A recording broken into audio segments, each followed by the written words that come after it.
வணக்கம், ஆடிட்டர் கிருஷ்ணன் பேசுகிறேன். இன்றைக்கி சிஏ ஃபைனலோட பேப்பர் 2 ஏஎஃப்எம் பேப்பர் மே 26 எக்ஸாமோடது. இந்த பேப்பர் வந்துட்டு ஆக்சுவலி ரொம்ப டஃப்பான பேப்பர். ஜான் 26 பேப்பர் தான் வந்துட்டு நம்ம டஃப்னு நினச்சி ஃபீல் பண்ணிகிட்டு இருக்கும்போது நான் போன தடவை இந்த எஃப்ஆர் சொல்லும்போது சொன்னேன், தயவுசெய்து ஜான் 26 பேப்பர் ஒரு தடவை பாருங்கள், அதோடய டஃப்னஸை தெரிஞ்சுக்குங்க. மே 26 அதே மாதிரி வரத்துக்கான வாய்ப்புகள் அதிகமாக இருக்குது அப்படின்ற மாதிரி சொன்னேன். அதோட ரொம்ப டஃப்பாக வந்திருக்கு அப்படின்றது தான் பசங்க எல்லோரும் ஃபீல் பண்ணாங்க. ஸோ இந்த பேப்பர் வந்து ரொம்பவே டஃப்பான பேப்பர். டைமிங் மட்டுமே விஷயம் கிடையாது. டைம் இருந்தால் கூட இந்த பேப்பரை முடிச்சிருக்க முடியுமா தெரியல. எம்சிக்யூவும் ஒரு 12 மார்க் தான் ஓரளவுக்கு தெரிகிற மாதிரி 12லேருந்து 15 மார்க் பண்ணலாம், அதுக்கு மேலே பண்ண முடியாது. டிஸ்கிரிப்டிவு ரொம்பவே கஷ்டமாக இருந்திருக்கு. ஸோ எம்என்டிஏ, ஐஎஃப்எம் கம்பல்சரி கொஷின் கூட கொஞ்சம் பரவாயில்ல. பட் அடுத்த கொஷின் ஐ திங்க் 2 கொஷின் கேட்டுருந்துருக்காங்கன்னு நினைக்கிறேன். ஸோ இன்னொரு கொஷின் ரொம்ப டஃப்பாக இருந்திருக்கு.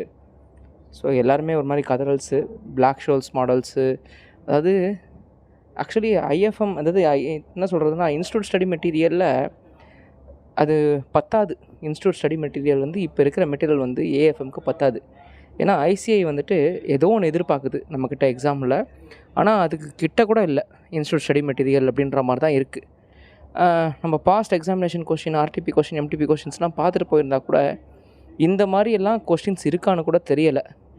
மேபி ஒரு நல்ல ஃபேக்கல்ட்டிக்கிட்ட போயிருந்தா, அவர் நிறையா சம்ஸ் அவர் புக்கில் வச்சுருந்தா,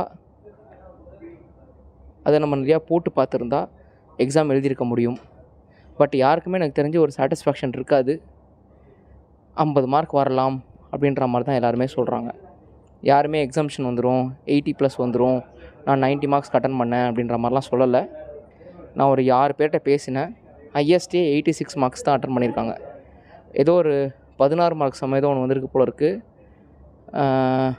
அதுவும் சொதப்பியிருக்காங்க. ஒரு 8 மார்க் எழுதவே முடியலை அப்படின்ற மாதிரி. ஸோ எல்லாருக்குமே ஒரு மாதிரி வருத்தமாக தான் இருந்திருக்கு. அத்தனை பேருமே மூஞ்சி தொங்க போட்டுன்னு பேசுகிறாங்க. ரொம்பவே சேடாக இருக்குது அவங்ககிட்ட பேசும்போது. சார், இது என்னோடய செகண்ட் அட்டெம்ப்ட் சார், இது என்னோடய தேர்ட் அட்டெம்ப்ட் சார் அப்படின்னும்போது சில பேருக்கு சந்தோஷமாக இருக்குது. ஏன்னா அவங்க செப்டம்பர் 25லேயே எக்ஸாம்ஷன் எடுத்துட்டாங்க. அவங்க ஜான்வரி எக்ஸாம் எழுதலை. செப்டம்பர் 25 எனக்கு தெரிஞ்சு ஏஎஃப்எம் ஈஸியாக இருந்திருக்குன்னு நினைக்கிறேன். ஸோ அந்த டைமில் எக்ஸாம்ஷன் எடுத்ததுனால அவங்க ஜான்வரி 26 எக்ஸாம் எழுதலை. அவங்கெல்லாம் எஃப்ஆர்னாலேயோ ஏஎஃப்எம்னாலேயோ இப்போ மே எக்ஸாம் எழுதுகிறாங்க. ஸோ அவங்கெல்லாம் வந்துட்டு அப்பாடி நம்ம இந்த எக்ஸாம் எழுதலடா அப்படின்னு தப்பிச்சிட்ருக்காங்க. ஸோ அவங்கெல்லாம் கொஞ்சம் ஹாப்பியாக ஃபீல் பண்ணுறாங்க. ஸோ அவங்கெல்லாம் ஆடிட்டிங்க்கு ரெடி ஆகுங்க. Auditing paper it is not going to be very tough. But நீங்கள் இன்ஸ்டியூட் ஸ்டடி மெட்டீரியலை லைன் பை லைன் படிக்காமல் போனீங்கன்னா ரொம்ப கஷ்டமாயிரும். நன்றி.